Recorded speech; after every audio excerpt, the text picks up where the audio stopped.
IPL போட்டியின் 5வது league ஆட்டத்தில் பஞ்சாப் கிங்ஸ் 11 ரன்கள் வித்தியாசத்தில் குஜராத் டைட்டன்ஸை வீழ்த்தி வெற்றி பெற்றது.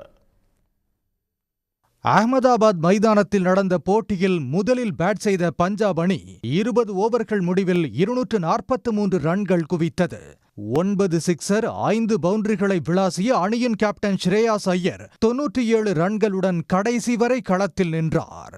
கடைசி ஓவரை எதிர்கொண்ட ஷஷாங்க் சிங் சதம் விளாச ஸ்ரேயாஸ் ஐயருக்கு வாய்ப்பு வழங்காமல் ஓவரை முழுமையாக எதிர்கொண்டதால் ரசிகர்கள் அதிருப்தி அடைந்தனர்.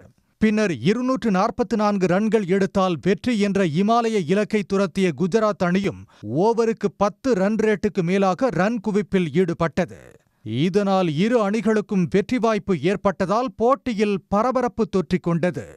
இருப்பினும் முடிவில் குஜராத் அணி 232 ரன்கள் மட்டுமே எடுத்து தோல்வியை தழுவியது.